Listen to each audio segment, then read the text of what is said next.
Dr. Wolf here, and we're going to do some training on the Zeiss Cirrus OCT. And this is Susie. Susie's one of our team members. She's going to sit as a patient today. The Cirrus OCT will do posterior segment and anterior segment scans, so we're going to do a little bit of both of those. First things first is the cat. Always the simple stuff. I don't want to forget that. We wipe down the instrument here. Some alcohol. We can let that dry for a moment. So we're going to start with the right eye. You'll notice that on the right eye there's colors over here. So blue will be for the right eye, white will be for the left eye. And there's two separate chin rests. So you do kind of acquire your images for the one eye typically, and then come back and switch over. If you look at the screen, you can see over here, you basically have things categorized by all your scans can be together in one. It's going to have, basically retina scans, and then it will scroll down to anterior segment scans. At least everything that's within this particular instrument with this lens. There are some auxiliary attachments that we're going to use for other anterior segment scans. Okay. Basically, your macular cube is going to be like a 6x6 millimeter cube or 6x6 millimeter square of a certain area, and then you can scroll up and down throughout that. The 512x128 is basically talking about the resolution. So you're going to have a little bit lower resolution, but you're going to have a whole lot more data. The optic disc is the same thing. It's going to be a square placed over the optic nerve, and it's going to basically give our measurements around the retinal nerve fiber layer and just the optic nerve head as well. But likewise, it will be a little bit lower resolution, but it will give you a wide area of data. HD stands for high definition, so you can basically have a single line scan, which is like ultra high def. 21 lines is what it sounds like. They're just 21 horizontal lines. I believe it's 9 millimeters. I think these are all 9 millimeter distances or widths.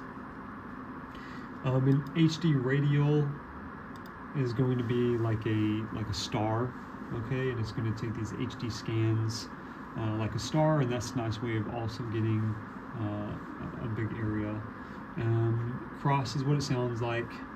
And then raster, you're not going to use the raster.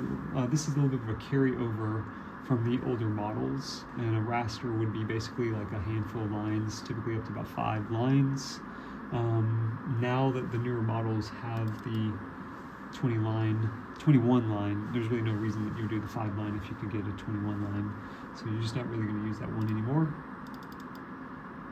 HD angle is now going to start the anterior segment scans, and that's to look at the drainage structure of the eye called the anterior chamber angle, although you can also get that with one of the auxiliary scans. This will just do one angle at a time, so it's a little bit more magnified, zoomed in, versus the auxiliary attachments will give you the full anterior chamber, so you can get both angles in one view. Anterior segment 5-line raster, it's 5 lines over however tight or wide you want those lines to be. And then you have your anterior segment cube, kind of like your macular cube. It's going to be a 6x6 box, a 6x6 square, with a little bit lower resolution than some of the other scans, but over a greater area. It's also categorized by basically retina, glaucoma, anterior segment, or what's called a wellness exam. A wellness exam is basically you're just not getting high def imaging, and it's they do have a wellness exam in the review that's going to give you macular thickness, nerve fiber layer data, but it doesn't use the normative database. It doesn't have comparison data as far as to a reference database. Okay. What we're going to start with, we'll start with basically a retina scan. And then we'll do a glaucoma scan, and then we'll use some anterior segment attachments. The anterior segment attachments, just to review that, there's 2 of them. Okay, they're labeled, basically Cornea HD OCT. Okay, anterior chamber, which is what it sounds like. It's going to be your view of your anterior chamber, and cornea is just going to be a high definition scan of the cornea. Okay, we'll use both of those. The box doesn't come like this. The box is broken. All right, let's go ahead and start on the blue side. So your chin will be on the blue side, and your forehead will also be on the blue side. So from this view, you'll see the patient's face and you'll see the red. The red is basically where it's projecting the light, and so we can tell that we're not lined up quite yet. When we look over here at our display, we can kind of see some eyelashes blinking, so we know that we're not lined up into position. You can adjust the table height, of course, but I think that's fine. If you click on the image, it will move the chin rest, okay? So the chin rest will move up and down based on your fine-tuning here. From here, your chin rest in and out. It's going to basically move the whole head rest in and out, closer or further from the camera. In this position, early on, the instrument will generally start with the camera lens and the head really far apart to accommodate for different facial features and head sizes. So we want to bring them closer together, so we'll bring that closer and closer together. As we do so, we can see that the eye becomes more in focus. And you see the pupil and the iris in the background in this infrared image. Okay. At this time, we just want to encourage the patient to keep their forehead in alignment with the instrument. So as you adjust things forward and backwards, if we look at the patient, we adjust it forward and backwards. Sometimes their head will come off as the instrument moves forward, so you just have to encourage them to keep everything aligned with the chin rest and the forehead rest. So we'll get that eye back into focus here.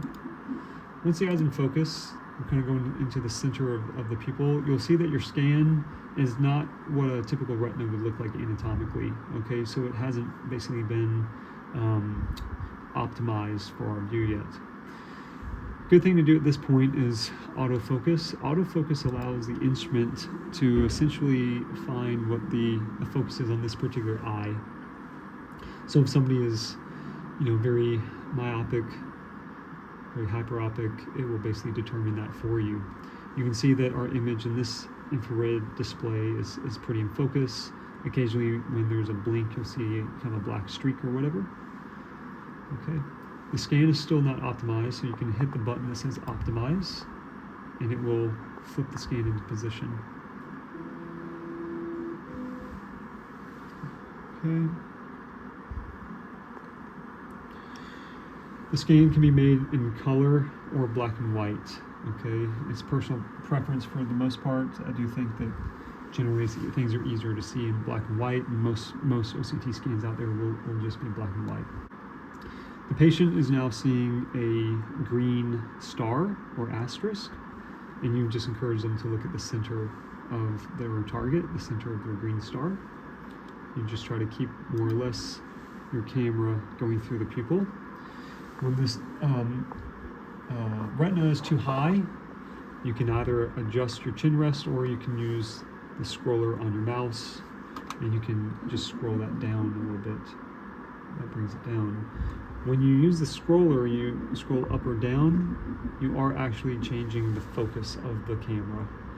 If it's a little bit just fine focus, it's not a big deal, but if I scroll too far, you'll see that the eye has become out of focus. So another trick that you can do, once things look like they're in focus but maybe too high, you can hit the shift button. If you hit shift and scroll, then you can scroll the image up or down without changing the focus of the camera. Okay, so in this situation, I've got a pretty nice focus on my iris here, and my retina looks to be in pretty good focus. But maybe I want my scan higher for some reason. I hit shift and up. You can now hit capture, or what I prefer is just hit the enter button. And when you hit the enter button or capture, it will take It'll take your image, and it takes a second to do it. You'll see your scans here. Basically, the top row is a horizontal view where the arrow is going left to right. The middle one is a vertical scan, so the arrow is facing bottom to top. And then you'll notice that this is more definition than this one. So if it says 512 by 128, this is basically a resolution of 512, and this would be the 128. Okay. Over here, you can also see the quality of your image. Make sure they weren't blinking during the image. There's no opacity that's essentially in your way. You can alter the transparency to see, again, to review your results. Okay. And then all looks good, so what we're going to do is we're going to hit save. Okay. We're going to do the HD21 line is the name of this one. And as it sounds, it's 21 individual lines from left to right. Okay. But all of the processes are the same. Okay, so we were going through the middle of the pupil. Patient is fixated at the center of the green cross or the green asterisk because their green asterisk is rather large. So they could be looking at different parts of it. So again, the center of it is going to allow you to see the fovea and the foveal pit. Okay, if everything looks good, then you can hit enter. And we'll capture your image. It takes just a moment to do so. And then you'll see your images populate. It'll also give you a signal strength. The signal strength you want generally as high as possible, but within context, because if you have cataracts, then the signal strength may not be as good. If there is some kind of corneal opacity or keratoconus, the signal strength won't be as good. That doesn't mean that your scan is not good. So your priority is looking at your scan quality a little bit more than your signal strength. Okay, so over here you can scroll around, and this will give you all 21. So where you see a blue line, that's one of your lines of the 21 lines, and then you can systematically go through and confirm that your scan looks good. If it does, you hit save. If it doesn't, then you just take another image by hitting try again. Okay. HD radial, we're not going to take this image, but you can see that there is a radial asterisk of lines.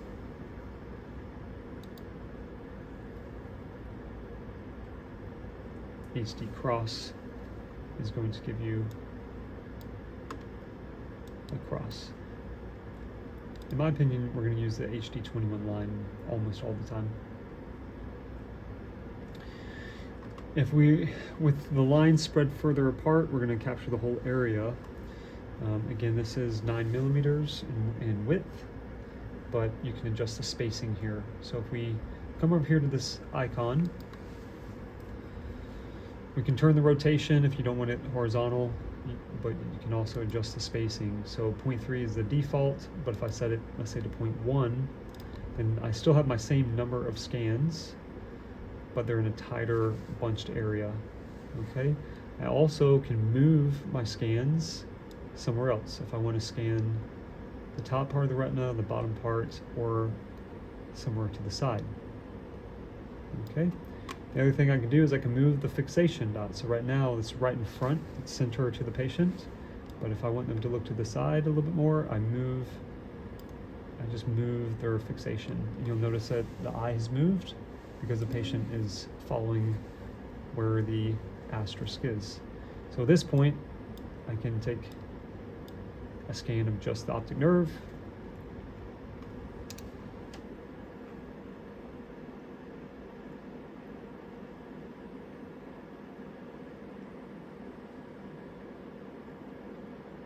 And you'll see that this looks very different than the previous image. The previous image was of the retina with the fovea within the macula, and this is going to be the optic nerve instead. But it's just a very high definition image of wherever you place the scan. Okay. Now, we're going to move on to a glaucoma scan, which is another scan of the optic nerve. Now, the previous scan I just took was a high definition of the optic nerve scan, but it doesn't use the comparative database. It doesn't use the normative database. To do that, we need to go to this option here that says optic disc cube. With the optic disc cube, we can basically do our more traditional glaucoma scans. So you'll see the optic nerve is to the side. The patient is following the green asterisk. Earlier, it was right in front of them for the right eye, and now it's moved to their left. And one way to help remember that, if you're scanning the right optic nerve, it would be the opposite. So the right optic nerve, then their viewpoint moves to the left. If you're scanning the left optic nerve, then their viewpoint, their target moves to the right. So everything's already in focus because we already focused everything earlier. You can move your box in this lower display to be over the optic nerve. Doesn't have to be entirely precise. Okay. Then you want your images to be in view the best that you can. Now, these are going to be scanning the optic disc and the optic nerve volume, and then the ones on the bottom are scanning the retina around it. Okay, because the retinal nerve fiber layer is towards the surface of the retina, we need to make sure that we can see the top of these scans down here. So as long as the top is visible, and this is a very adequate scan. Hit capture. You have your nerve head, and you have your retina, including your retinal nerve fiber layer down beneath it. Scan quality looks good. With all metrics, view of the nerve looks good, so we're going to save this. Okay. Once you take an image and you save it, you can confirm you've saved it because it gives you a green check mark. Okay. All right. We'll do one anterior segment image. You'll notice the camera is retracted from the eye. It was closer, and then as it switched over, it pulled back further away from the eye. By doing so, you notice now that the eye is out of focus. So you do have to go through this process again. You now bring the eye closer, the head and the camera closer together, bring the chin wrist closer in. So it auto-populates it to the top of the list. The angle is going to be where the iris and the white part of your eye come together.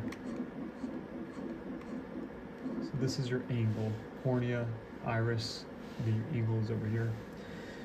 Another thing you can do is you can use the arrows on your keyboard, up, down, left, or right. And that will move the eye. If I want the eye to go to the left, I hit the left button. And if I want the eye to go to the right, I hit the right button. Okay, up or down likewise. Okay, I can bring the focus in and out.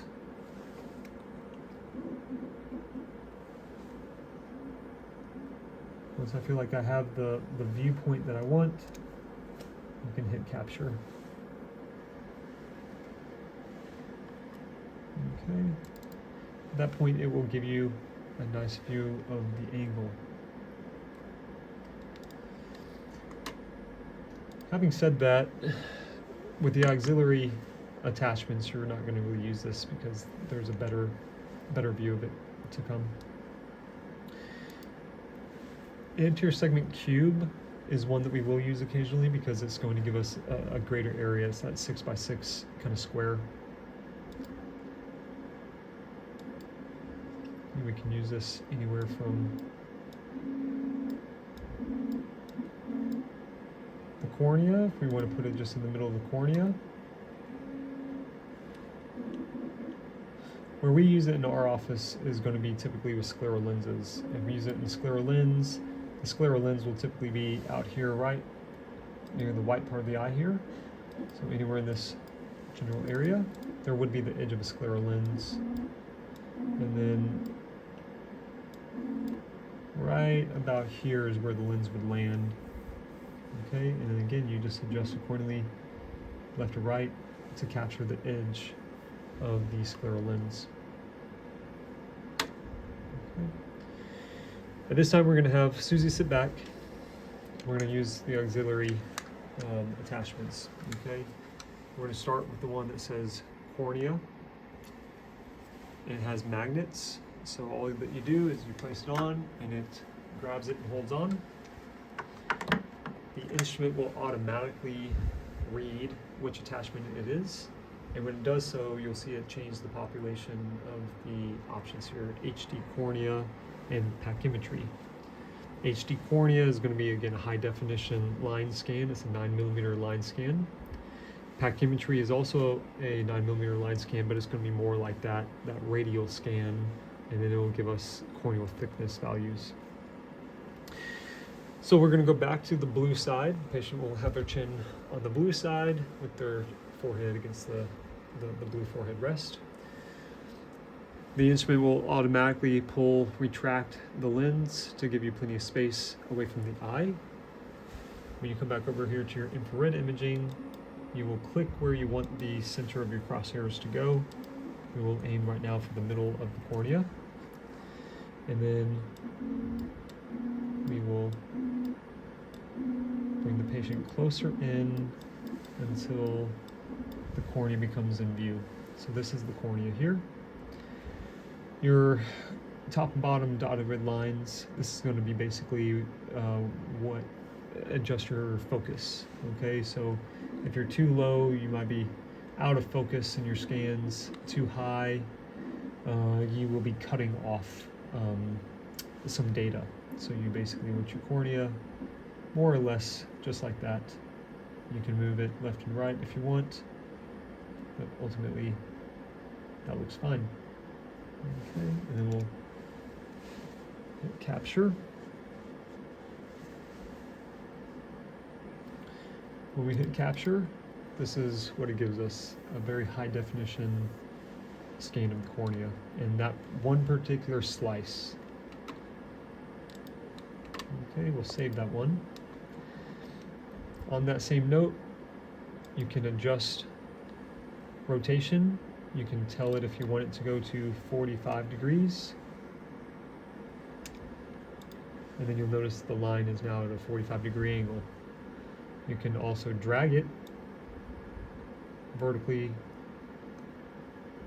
horizontally, or anywhere in between. And then you would take it right where the blue line is. That would be where your slice is. This is useful particularly in keratoconus, where the apex of that ectasia is typically inferior temporally just a little bit. So in which case you could place it maybe just like that, and you would get a very nice demonstration of keratoconus right in this zone right here. Okay. All right, moving on to the next scan. This is going to be what's called pachymetry, which is the thickness of the cornea. It looks essentially exactly the same, except for you have two views, but you operate it much the same. Okay, aim as close as you can to the center of the cornea, and then once you're lined up, you capture the image, and now you can see the radial lines. I believe that there's 24 of these radial lines. Okay.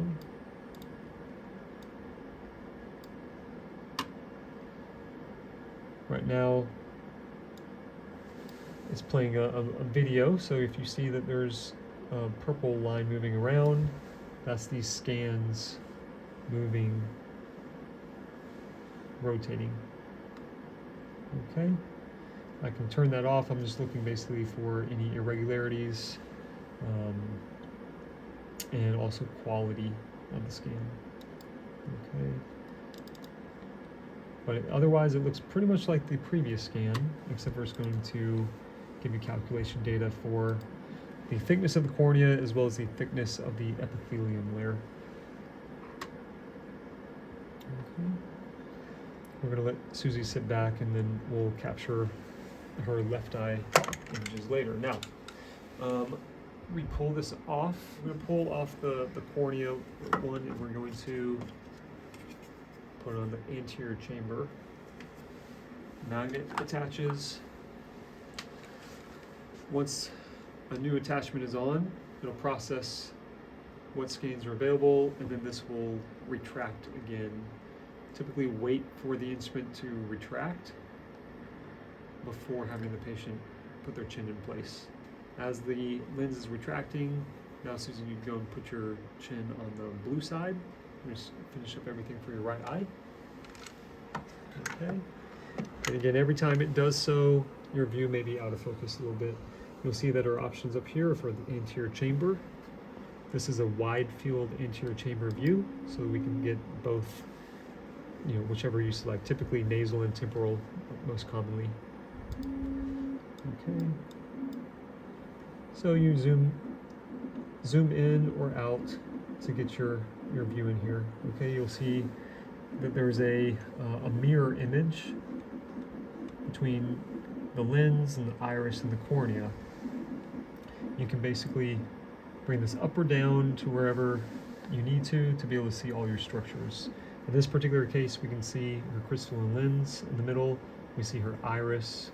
We see her temporal angle here and her nasal angle there, and we see the cornea up above. Okay. Again, as long as you can see all the structures, you would hit capture. I think I might have captured right when she was blinking. Mm-hmm. Looks like it still came out okay. You can see her blinking during the photo, but the scan actually came out fine. So you can see her cornea and then her iris and angle structures. Okay, and that's really all that we care about. You can change the colors if you want, but generally I like black and white. If you want to repeat it, you just hit try again. Have the patient blink, hold your eyes open. And now you can blink. Okay.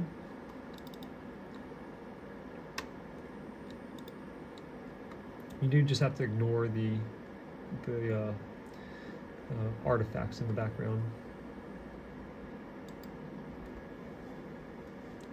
Okay. And then we'll do the left eye, just like what we did for the right eye.